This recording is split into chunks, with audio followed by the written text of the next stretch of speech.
দেখুন, এই সরকারের অনেকগুলো কাজ ছিল। এর মধ্যে অন্যতম ৩টি কাজ হচ্ছে যারা ছিল, যারা খুন করেছে আমাদের ছাত্রদেরকে, সমাজের প্রত্যেকটা শ্রেণী পেশার মানুষকে, তো তাদের এসে গণহত্যার বিচার করা। পাশাপাশি রাষ্ট্রের যে প্রতিষ্ঠানগুলো রয়েছে, এখানে যে দীর্ঘদিন অচল অবস্থা এবং এই প্রতিষ্ঠানগুলো ধ্বংস করা হয়েছে, সেগুলোর গুণগত সংস্কার বা পরিবর্তন। পাশাপাশি একটি ফ্রি ফেয়ার ইলেকশন আয়োজন করা, যেটা সবার কাছে গ্রহণযোগ্য হবে। তো আমরা ইতিমধ্যে বিশেষ করে গণহত্যার বিচারের ক্ষেত্রে বিভিন্ন উদ্যোগ দেখছি, কিন্তু সেটা খুবই ধীরগতি এবং উল্লেখযোগ্য এখন পর্যন্ত দৃশ্যমান কোনো রায় পর্যন্ত হয়নি।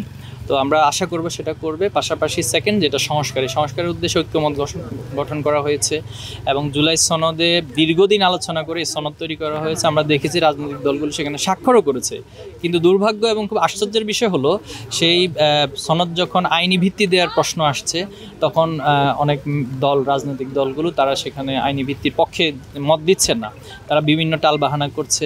জীবন অবাক না করলে কে করবে? 28% মিল্ক ফ্যাটের অবাক করার সাথে ফ্রেশ মিল্ক পাউডার। জীবন অবাক করুক প্রতিদিন। তো যেখানে একটা বিষয় আমি স্বাক্ষর করেছি, দীর্ঘদিন আলাপ আলোচনা করেছি, সনদ তৈরি হয়েছে, এখন আমি সেটাকে আইনি ভিত্তির ক্ষেত্রে ভিন্ন কোনো কৌশল অবলম্বন করছি, এটা নিরেট জাতির সাথে প্রতারণা ছাড়া আসলে কিছু না।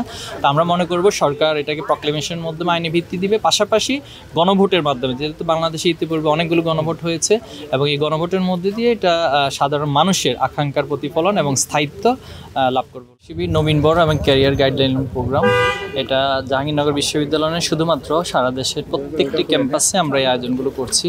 পাবলিক ইউনিভার্সিটির পাশাপাশি আমরা মেডিকেল শিক্ষার্থী এবং ন্যাশনাল ইউনিভার্সিটির অধীনে যে কলেজগুলো রয়েছে, সেখানেও আমাদের এই কার্যক্রম পরিচালিত হচ্ছে আলহামদুলিল্লাহ।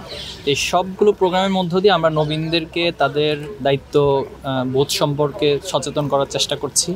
তারা একাডেমিকলি যেভাবে করে নিজেদেরকে গড়ে তুলবে, পাশাপাশি দেশের জন্য এবং জাতির জন্য যে কমিটমেন্টের জায়গা রয়েছে এবং সোশ্যাল ভ্যালুস সহ ফ্যামিলি ভ্যালুস, যে নৈতিকতার জায়গা রয়েছে, সব কিছু সমন্বিতভাবে নিজেদেরকে গড়ে তুলবে, এই মেসেজগুলো আমরা এই প্রোগ্রামের মাধ্যমে তাদেরকে দেওয়ার চেষ্টা করছি।